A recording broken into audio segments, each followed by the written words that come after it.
My name's Rosalind. Nice to meet you guys. Thank you so much for being patient with me. I had some technical difficulties, but if you're here to see Jennifer Harvey, you are in the right place. We are here to have a chit chat with the amazing author of Raising White Kids, Jen Harvey, and one of our co-founders, Martha Pinkoffs. There's a book right there in the Brady Bunch boxes. It's that way for me. I don't know which way it is for you. But, you know, just to give you a heads up, Waking Giants is a social impact company. We provide people with the tools to fight the good fight. What are those tools? They can be Channel Your Chill Keanu candles. They can be family conflict bingo, because we all have holidays where, you know, it gets pretty intense. And this is one of those bingo games that makes everyone, despite what they believe, come together in ridicule and satire. So we offer that. Another thing we offer is this thing called Author Series. You're right now about to chit chat with Jennifer Harvey. We will have Q&A at the end. We've had Dr. Peniel E. Joseph on, Kathy Valentine from the Go-Go's. We have all kind of goodness around here. So there is a chat function. It's a little speech bubble at the bottom of your Zoom window if you're not Zoom savvy. I highly doubt many people are not Zoom savvy. But for those of us who aren't, use a chat box. If you see any friends in here, or you want to ask a question to Jen or Martha during Q&A time, please send it to me. It says Waking Giants. That's my little name label. Send it to me. Don't send it to them, because they're probably going to be deep into thought or conversation, and I'll be able to get their attention easier. Another thing, please be dressed appropriately. Yes, we're recording, and if I see anything inappropriate, I have the Wizard of Oz ability to kick you out, and I also have the ability to mute you. But we're all adults here. Mute yourselves. You guys are grown-ups. And with that all being said, I'll be dropping our events that we have going on at Waking Giants in the chat window, and also our shop, because our swag is pretty great. I'm just putting that out there. So without further ado, boss, co-founder, extraordinaire, civics genius, Martha Pinkoffs, you ready to take it away? Thank you, Roz. Y'all, she has actually had to kick people out for inappropriate attire. I'm like when you see my logo change, it looks like a giant eye. I'm not a bad Sauron. I'm a good Sauron. I'm here to like reinforce goodness, but I will kick you out. Yeah. Thank you, Roz, very much. You guys, I'm so excited that you are all here, and I'm just like beyond thrilled to get to have this conversation with Jen Harvey, who has written, this is my dog that's whining that you can hear right here. Her name's Flossie, so she may be a part character in this. But Jen Harvey wrote this book, Raising White Kids, Bringing Up Children in a Racially Unjust America, which we all are. And not only that, she is a writer, a speaker, a professor at Drake. She focuses on white anti-racism and racial justice. That's what she has devoted her life and her career to, and she's a reverend. So I love all of the layers that you bring to this, Jen, and I'm excited to sort of to explore. So thank you so much for doing this with us. And thank you to the Waking Giants community for showing up. And we'll have a conversation for probably about 30 minutes, and then we'll leave 20 minutes to open the floor to questions from you all. So if you have questions, please share with Roz, and we will get right to it. So, hi, Jen. Hi, thank you so much for having me, Waking Giants and all your team, and I'm so glad to be with you all tonight. Thank you. We're so super happy to have you here. And I have devoted myself to this book of yours for the past couple of weeks. And it's, my wife read it before I did. She's often my teacher. We have had a lot of discussions. Our kids are 6 and 8. This has been really affirming to some things that we're doing, and some feelings and conversations that we have when our kids, who are also white, you know, notice things about what their skin does and doesn't afford them. Yes. Mostly does afford them. So thank you so much for putting this into the world. We need each other. So you're welcome. And I also wrote it partly, for me, right? Because, and my kids are now 9/11, and we need each other so much, because this is a work white communities have not done before. It is. And it's a work that, one of the things that you really dig into early on is the concept of colorblindness. And that is, I think, what a lot of people in our generation certainly were raised to believe was the correct approach to race. Yes. And we now know that how detrimental that is. But as parents that were raised to be quote unquote colorblind, then, moving into the work of white antiracism feels scary at first, right? To say the wrong thing, to have my kid point at somebody in Target and point out the color of their skin. Yes. Yeah. Yeah.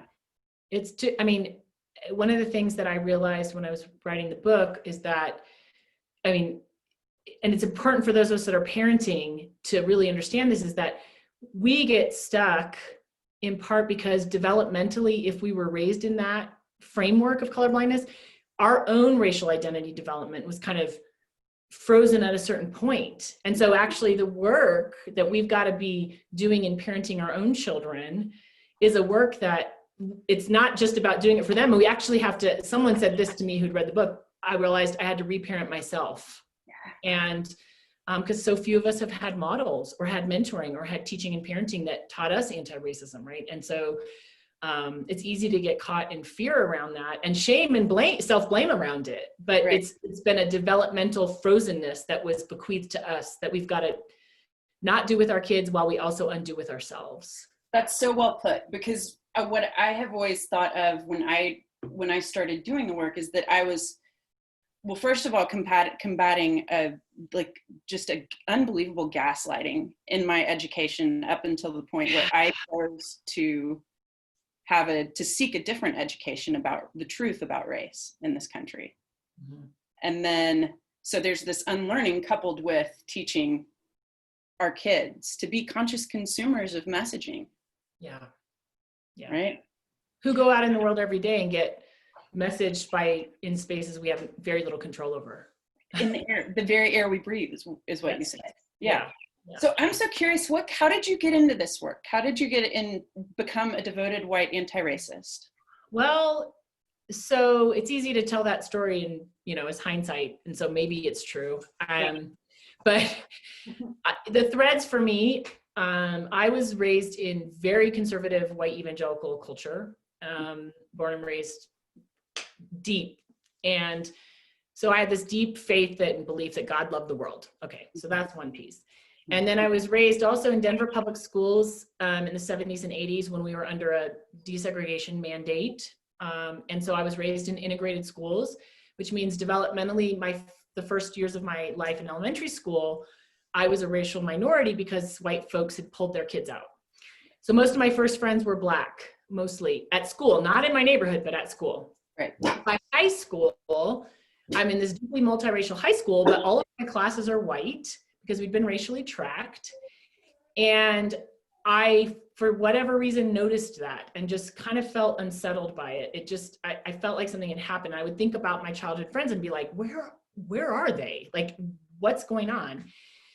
Okay, so fast forward, I go to a very conservative Christian college, and there I discover very quickly that my beliefs, God is love, were really complicated because I started learning about economic injustice on my own. I started encountering incredible sexism in religious studies classes I was like falling in love with.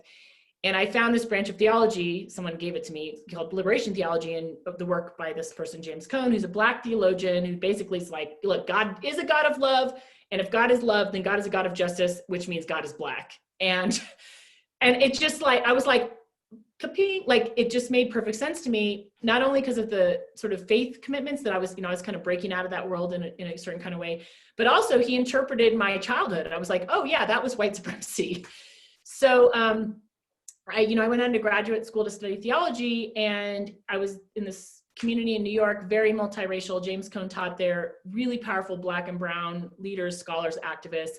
And I showed up there in my arrogance, like, hi, I love the Black Jesus, and these scholars were like, You don't get to do it like quite like that. Like, did you notice you are white? And I was like, oh yeah, there's that. So basically I was charged at that point in my life, my early 20s, by this community that really challenged me, but also really loved me by holding my feet to the fire to dive deep and say, if I really believed in freedom and liberation and justice, I had to figure out the white part for myself. And so that's when my white anti-racism journey began. And then basically I did about 10 years ago, well, around the time Michael Brown was killed in Ferguson, I was already doing lots of white anti-racism work and activism in various spaces.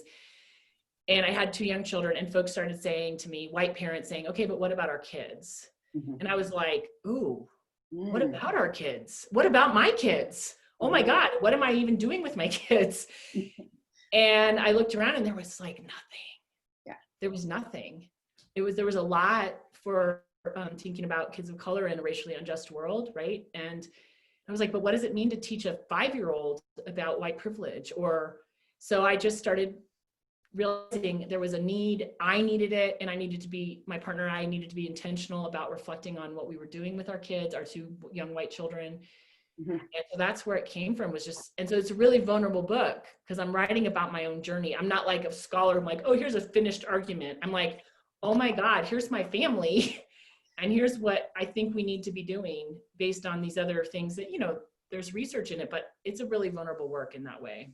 It is. And I think that's why it's so accessible to like, in your vulnerability of sharing those personal stories, I'm able to like pull those threads for myself too, be like, oh, the way when that came up, it's kind of like what happened when their family did that. And it's instructive. Like, I love how you run through, the ways to ask kids questions. It's hard sometimes to get a conversation going with a kid, and you have to ask questions well to do it. Yep. Fortunately, my wife is a really good question asker. Nice. So I get to learn a lot in that way. But I really appreciated the vulnerability of it because it felt, I could just feel, I felt like I could feel your heart there. Okay, so many questions. I like marked up your book like I'm a student in your class, which nice. I was this week.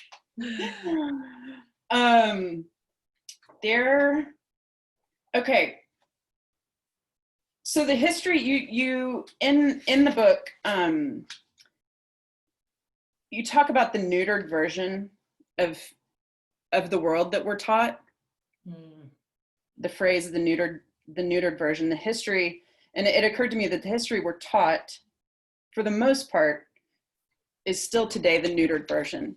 And so I think a lot of people that are paying attention now are maybe newer to the work than having studied it for as long as you have. And so I would imagine that there is some parallel path learning going on, or unlearning of the parents while they're similar or simultaneously teaching the kids. And it all happens together too. But could you offer those parents some advice on how to start to learn the truth about our country? Yeah, so I just think that, first of all, one of the things we can all do, because journalists of color, historians of color, activists of color have, been writing and producing and creating for, hundreds of years, but there's just so much accessible reframing, retelling of the history of our country that any of us can access if we just start. I have this like formula I sometimes do in my life where I'm like, okay, on Twitter or in my media feed, I need to be reading like 85 to 90% people of color, period. I still get the news, I still get history, I get it so much more truthfully told and with the kind of analysis that I need, right? So that's one thing we just can all be doing, and we will in a sustained way, will quickly begin differently learning. But then as we bring that into conversations with our kids, one of the things I really want to tell parents is that we can assume that it's okay to say to our kids, you know what, I actually don't know the answer to that question, or I don't even know how to talk about that. Could I have some time to think about that? Right? And then do a Google, right? Or, you know what, we had this thing happen yesterday, and I learned something today and wish I'd handled it differently. Could we revisit that? And I think one of the things we get really stressed out about, especially white folks when it comes to race, and then especially at the parenting layers, we've got to get it perfectly correct and be exactly on point the first time, every time. And so we don't say anything, right? And so, we can even, sidle in next to our kid and say, hey, I was just watching this movie and I realized we've never talked about X. Could I talk about that with you? Like all kinds of different ways. And it's different depending on their ages, but we shouldn't present to our kids as if we have all the answers or are supposed to. And so we can do the unlearning as we're teaching by helping our kids know that we're learning and we want to learn with them. Yeah, that's great advice. The other thing is, I think a lot of people are concerned that that there's a too early to talk about race with kids, and you talk about this a lot in the book. But I just wanted to drive that home a little bit. It's like, family formation for a queer family. Often there's not a sperm and egg that came from the nuclear family, but we talk about our family formation all of the time and have since they were babies. So it's not one day when they turn 13, we sit them down and say, okay, honey, so this is how this happened. It feels like that to me. Like, yes, we wash them in the language so we can inoculate them against all of the messaging out. Yep. Yeah, I think that's a great analogy, because we don't wait until our kids are old enough to know why peas are nutritious to start talking about how our bodies need different kinds of vitamins. And, and our kids don't understand that, but we're proactively teaching them so they can grow into, and, queerness and having two moms or two dads or, three moms, whatever we have. Right? Yeah. Because then our kids go, oh, those folks that would like to say you have to look this way, what's wrong with them, right? It's like these schemas that we build before we even realize we're doing it. And race is the same way. Our kids go out in the world, and it's not just racism, which they encounter early, but they experience incredible pressure from white communities not to talk about race.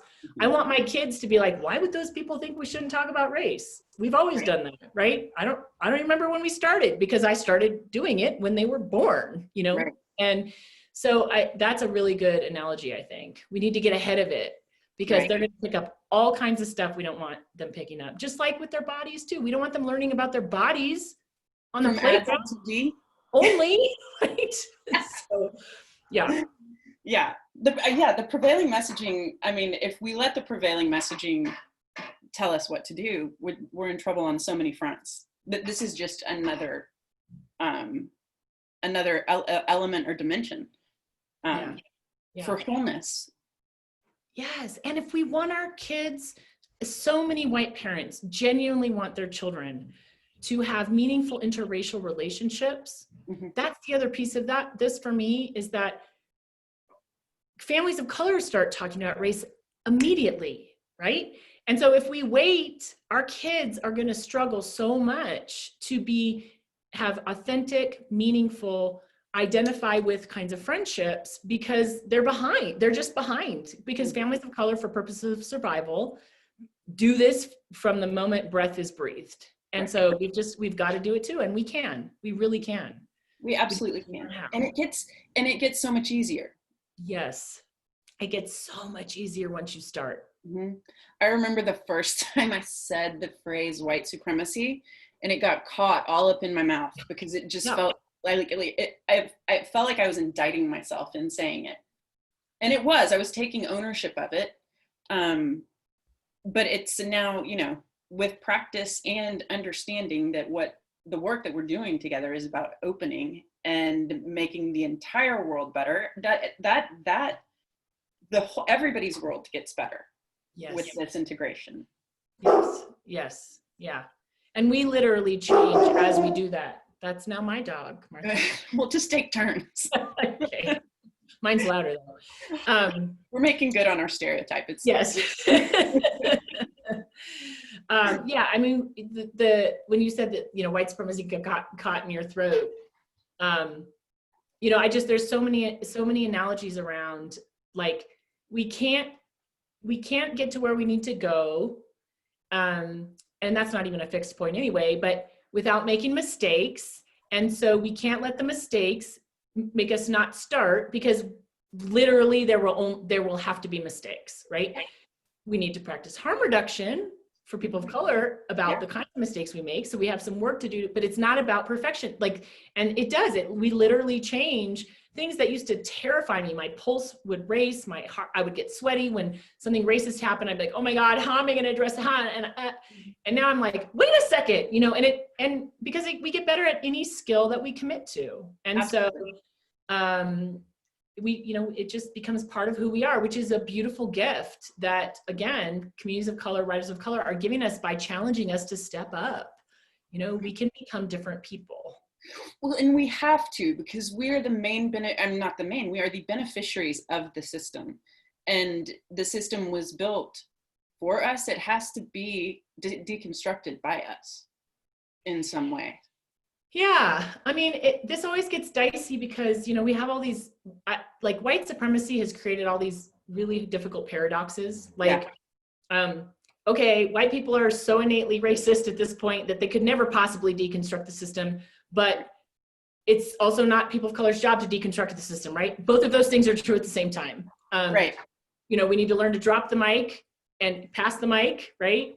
But we also need to learn to speak up and know when to do that. So there's all these paradoxes. This is one of them. But I deeply believe, and that it is, if white folks are those benefiting, insulated, have access to spaces that at this point in our unjust system, people of color sometimes don't even have access to, it certainly is our job. We need to do it in partnership and seeking to take leadership from, partner with, stand behind communities of color in our local context and wherever we live and work and play. So, this can get dicey, but we have a moral obligation, and there's, at this point anyway, sort of in lots of spaces, there's more of us, right? So we have to use our people power in support of people of color-led movements. We've got to. And again, we can. Every sentence I'm going to end with that. We can. And it's amazing when we do, right? It's true. It's true. We can and we do. I am going to remember his name right now because I wrote it down. Resma McKeenum. Do you know him? So I heard him talk about how white people need to build a culture of white antiracism. And I think that was the wish expressed at the end of your book is a culture of white antiracism. And I wanted to take a minute and have you imagine what that might look like, and how can everybody in this room, what can we do to participate in building an actual culture of white antiracism? Yeah.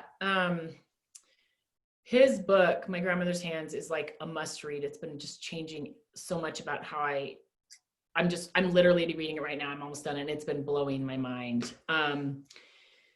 But I think when I think about a white anti-racist culture, this too, so much around anti-racism, is really dicey because we can't think our way there. That's right. And so in some ways I have no idea what it looks like. In fleeting moments, I sometimes experience it. And when I in fleeting moments experience it, it has to do with when I'm in spaces where there's enough capacity for deep dive anti-racism work, however that might look, with the white folks I'm in a space with, but also there's deep trust by people of color in the local context I'm in of those white folks, because those folks have, not that it's you ever arrive, but have proven themselves over and over again that they might be reliable, at least for a time. And there's a kind of love and energy that can manifest in those spaces that in fleeting moments, I go, oh, this is what it could feel like. But it's not about just white people being by ourselves, because in that space only ever comes into being when there's been deep interracial kind of, I don't even know what the word is, but engagement, connection, partnership, white folks. I guess the other piece I think about is that is like legacy and ancestors. When I look at my own ancestry, I think I was bequeathed a culture of white racism as part of my inheritance. And so for me, the question about anti-racist white culture has to do with, what am I passing on? When my generations that come after me, if they do, what will they look back and see that I and others helped to bequeath to them, that enabled them to be part of a flourishing, deeply, truly racially just world? And that where their whiteness means something different than my whiteness means today because of the work that we did now. So that's the best I can describe it. Really good. You did good. But yeah, I mean, I do think about it generationally, though. I mean, I think about the barriers that exist that shouldn't, the barriers to opportunity. If talent is universal and opportunity is not, we're coming on a time where the generations that come next, they have to be able to have all of the opportunity, because they're going to have they will be facing down existential problems. So that feels very real. So here's another question. You wrote this book after Michael Brown, and we have just experienced Ahmaud Arbery and Breonna Taylor and George Floyd, all with the context of COVID-19. And so I think we're more attentive in some way. But what happens when it goes out of the news and people start to lose attention? How do we continue to keep people engaged in the work? Yeah, so I've been thinking about that a lot. That question's so important because it's already going out of the news. I know. My hometown in Des Moines, where I live, the young Black leaders in my city, which is pretty small as far as cities go, have been had some sort of visual protest almost every day since the end of May. Amazing. And the more it goes out of the news, the more brutal the police are becoming, right? One of the ways that we can ensure it does not is by being engaged in ourselves. Yeah. Because if I'm actually in that work, then I'm also signaling to my neighbor, my coworker, my mom, whoever is in my life, that this is the work, right? And so we've got to be engaged in it ourselves. That's more than just, although this is also important, sort of posting about it in social media. We have to actually be in it, because that's part of how others then find the courage to be in it as well. And then there's, of course, the important piece around, and white folks, because we haven't had to organize for our well-being for centuries, the way that communities of color have, just the basics. Like, we need to be contributing to and participating with organizations, if we can, who are already time tested in this work. So we're not thinking individually, we've got to be starting this ourselves or figuring out on our own. Most places, there are organizations like, again, Des Moines, they've been organizing against the racial profiling bill for 2.5 years, and we might finally tip it over at this point. But so I need to be plugged in with those organizations, not just calling my mayor on my own, as important as that might be, because we've got to sort of collectively be in the work together. And some of those 101 organizing skills is what we just need to commit to be doing to help pressure, especially locally, the kinds of initiatives that need to stay on our elected officials' radar. And we have so much more power at a local level than at the federal level. And I would be shocked if there's a community in this country that doesn't have a Black-led organization that has been in this work that we could be led by. Exactly. And then sometimes then it ends up trickling up, so that's right. So that's important too. But we don't have to be we need to literally just look around in our own city and or even in rural parts of the country as well. It's everywhere. And that's what. But wait, back to the Why the Kid book. the other reason to be doing that is then also our kids are watching what we're doing right now. White kids are going, oh, what am I, right? So Right. that's being engaged for the sake of their engagement as well. Sorry, I didn't mean to cut you off. No, modeling and scaffolding. I think it's like they are witnesses right now. Yes. Yeah. How do you, what's the hardest part of this work for you?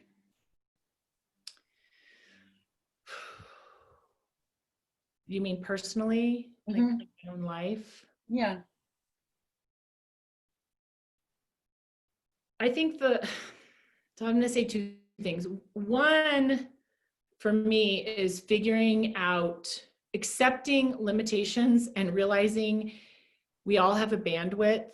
And while white folks tend to undergive our bandwidth to racial justice movements, and so I'm always trying to work against that in my own life, it is also true that I have bandwidth. And so to really have wisdom in discerning where my best lane is, where I can be most effective, what kind of gifts I have and what gifts I don't have, and assuming and hoping and that others will use those different gifts in the ways that they should. That's really hard for me, but I think it's really important for longevity in this work. And then the other parental thing I'm just struggling with a lot is like, how do I keep, and I've had parents ask me this too, but I'm just so in it. How do I keep this work, this commitment, these values alive in my children's lives without, especially as they get older, it becoming a point of rebellion for them with me, right? Yes. Or a point of brownie points with me either. Yeah. You know, and both tendencies can show up. And I'm just starting to sort of sometimes in moments go, oh, was that, or was that, you know, and that's again, a really vulnerable disclosure, but like, you know, the parenting thing intersecting with activism can be, you know, my kids are like, yes, we want to do this. I'm like, okay, are they doing this because they know I like it? It makes me happy. They want, you know, so I'm just sort of trying to be reflective about that right now. And that's hard.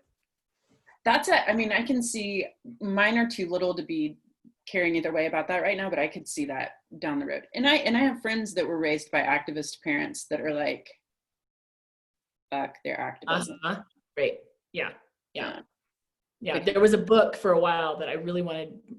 She's here, so she knows, but you know, that I really wanted my older child to read.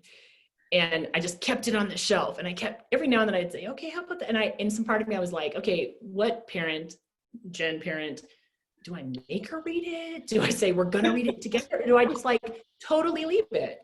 You know, and I don't know which of those is right when, and there's probably not a right, but sort of mindfulness about those, that there are different, those generate different kinds of parental child dynamics is something I'm learning. Yeah. Well, and having good boundaries and presence is probably, like, managing that bandwidth is probably one of the ways to really do it. Okay, we're at the opening up to questions from everybody else time. Roz, have you gotten any questions? No questions, but Sean in the audience dropped a link with a conversation with Resma Makinen and Robin DiAngelo that the other viewers should check out. Definitely. It's a great one. Yeah. I have more questions, and everybody else can trickle their questions in. Okay. Okay, so I want to talk about the religious piece too. You're a reverend. Yeah. And I was raised by the church, in the church, and I mean, as a queer person, it was not a comfortable place for me. But I do feel like there is a faithfulness that figures into this work, or spirituality, I guess, that figures into this work very deeply. And so I'm curious about your path with it. Have you stayed with liberation theology? Oh, yeah. Yes. I mean, I see one of my dear friends, Reverend Miller Hoffman, on the call too. We were in seminary together. Hi. Hey. so my journey with that, I do think it's true. I love what you just said about there's the spirituality component of this, in that for me, the kind of morality and the kind of being human call of this work is about really existential questions about what does it ever mean. It's not sort of shallow questions like about just like doing good and contributing with like, it's literally about what kind of like human being do I want to be in this like finite set of years that we each get on this aching planet. Mm-hmm. And for me, it's always been spirituality and religion that has enabled me to wrestle with those questions. Mm-hmm. I definitely, when I went to seminary and to, you know, go study liberation theology, I left evangelicalism hard. I don't, and I am ordained, and I, you know, I didn't know I was queer until my late 20s, and I'd actually been married to a man and identified as straight prior to that. And so me too. Oh my gosh. And I wasn't married to a man, but I was not out until my late 20s. Yeah, late 20s. And so I, you know, so I was ordained actually while that was all happening. Like I started the church I was working with, married to a man, I came out, I got ordained. Awesome. I have not at this point continued to, I work in churches a lot. Mm-hmm. I don't at this moment, I don't, in terms of institutional formations of the church, it's probably the least hopeful place I feel in terms of actually imagining transformation for this nation. But the stories and the narratives from many of the world's religious traditions, and I do identify as Christian. I love the story of Jesus. I love the metaphors, theology. They sustain me, but in terms of how that shows up institutionally, I'm increasingly distant from those formal places, even though I work in them and preach in them quite regularly. Actually, I don't go to church. Yeah, but I mean, yeah, it seems a shame to me what has been done with the message in the service of power. Yeah. Okay, so I've got a question from the audience. Thank you for sharing that. That was sort of off the rails and personal. I'll tell you more than you want to know. Okay. Yeah. This is from Jesse Wilcox. What are some private strategies you have used when your children were young about racial justice? How has that changed as they've grown? Some private strategies? What are some strategies? So when they were really little, lots of proactive media, toys, all kinds of things that would allow us to get language and conversation about difference just in the room in a normative way with them.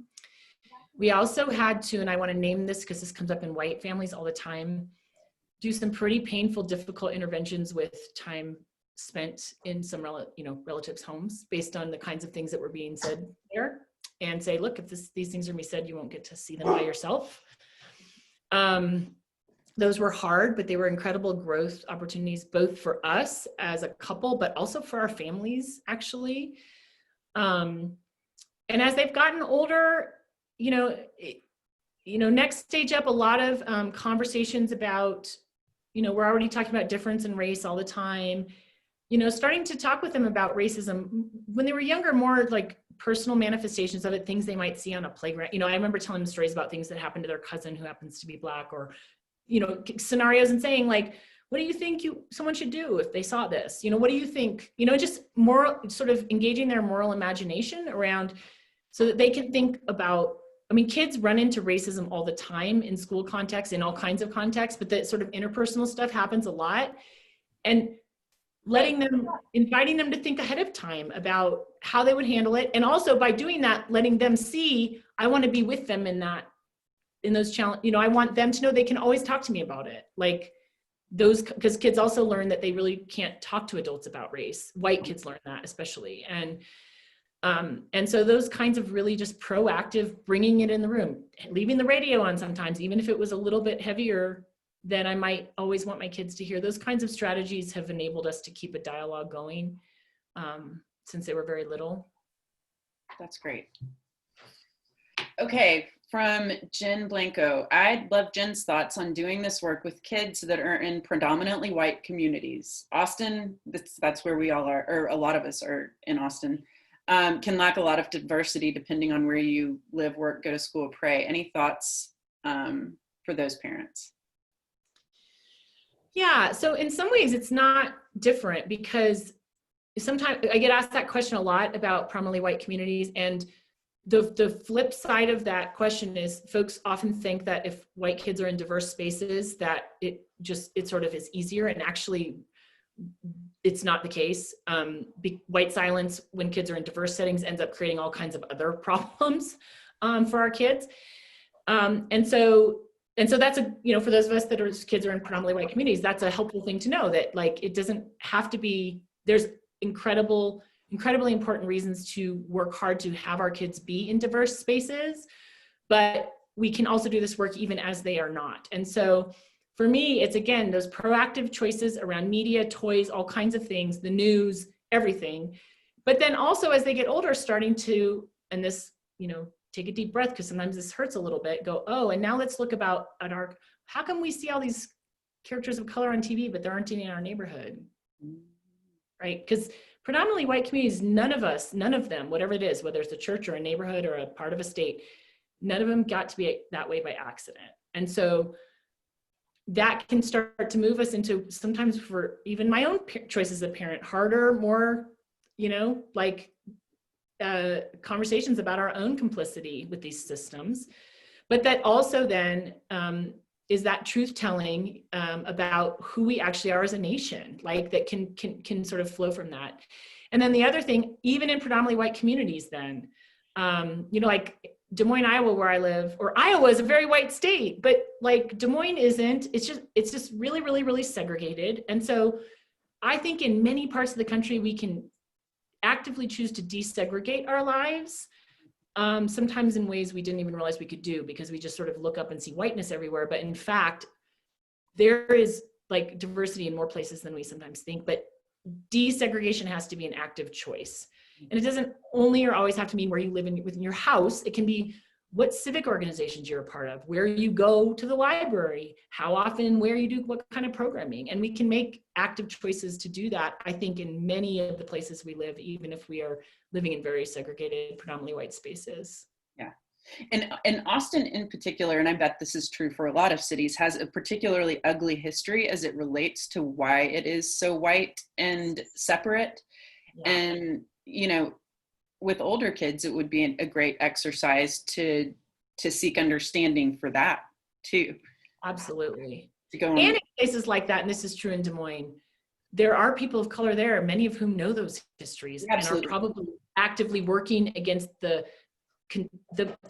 modern day result of those histories, that then we can also go, oh, this is a racial justice call right here in my own local community. Because when I moved to Des Moines, I learned within a couple of years, like Black folks who had been part of the community that had been eviscerated by the interstate were still there, living there, alive, knew this history from firsthand experience, and nobody I knew who was white in Des Moines had told me the story.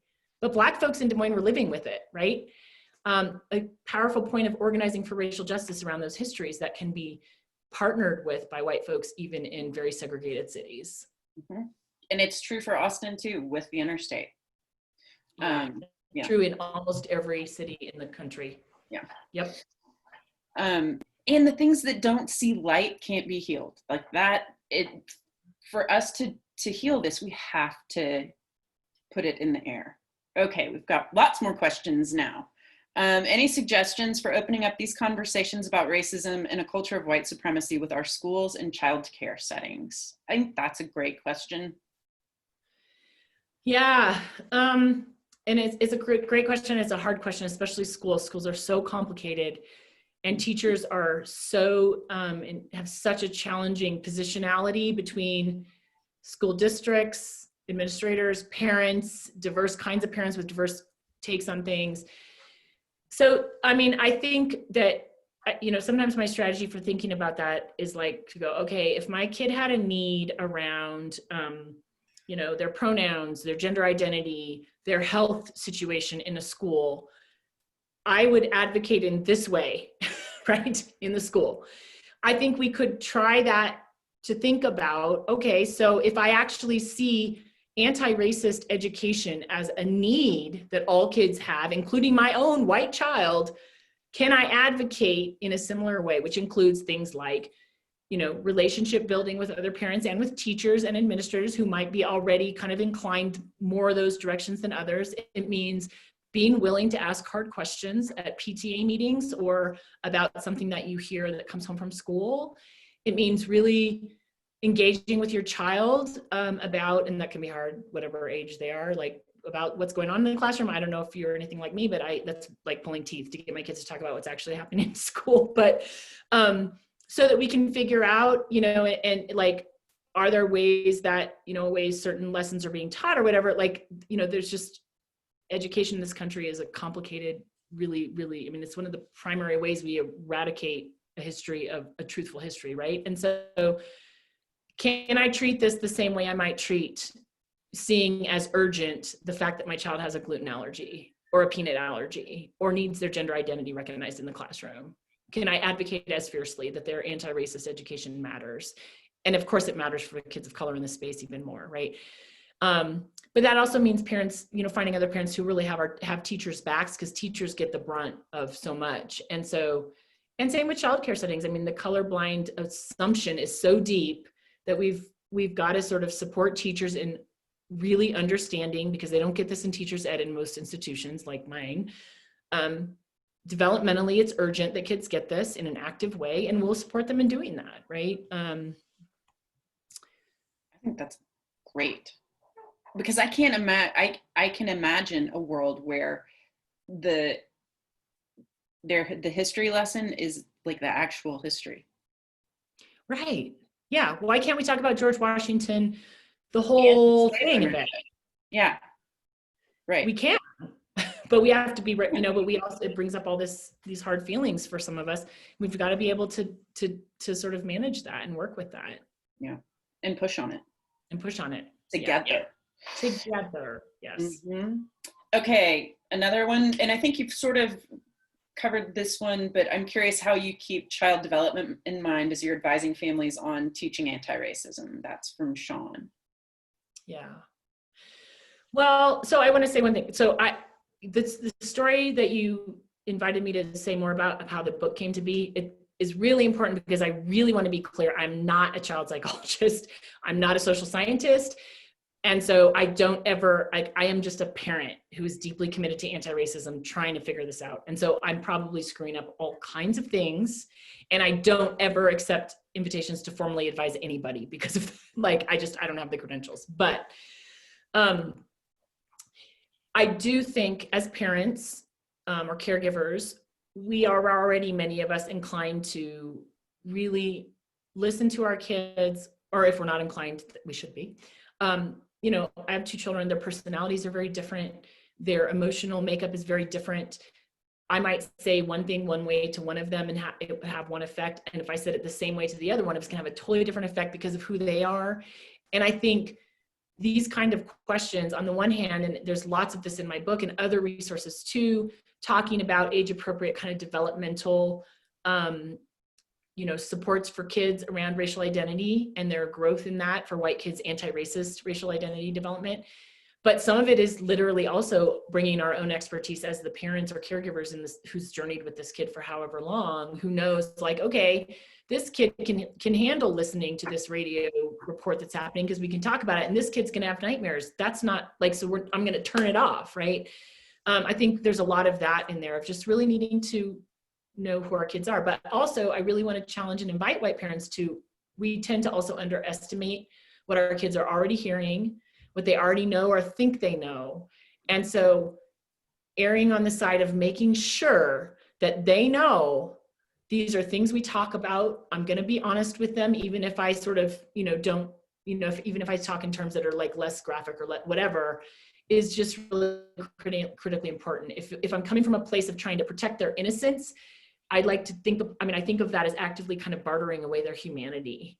And I'm committed to not doing that with my children, even though of course I don't tell them all the things all the time, right? Like they are kids. And so it's like art and science all mixed up into one with mistakes along the way. It's life. Yeah, it's life.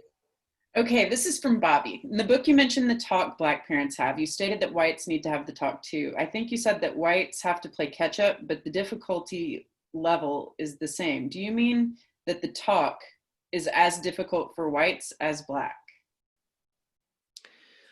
So two things that I think that the question might be asking. So there's a catch-up problem if we don't create and have a parallel version of the talk for white kids that happens when, and in that experience in my life, I was talking specifically about, I use the example of my kids' relationship, my older child's relationship with her cousin, who's African-American, and that like, if he's getting the talk and she doesn't get anything, their friendship, like she's not going to be able to stay authentically related to him. And then if she ever does, she's gonna have to catch up, right, at some point. So I get college students all the time who are like, what do you mean police hurt Black and brown people at higher rates? That's not true. It's like they have to catch up, right?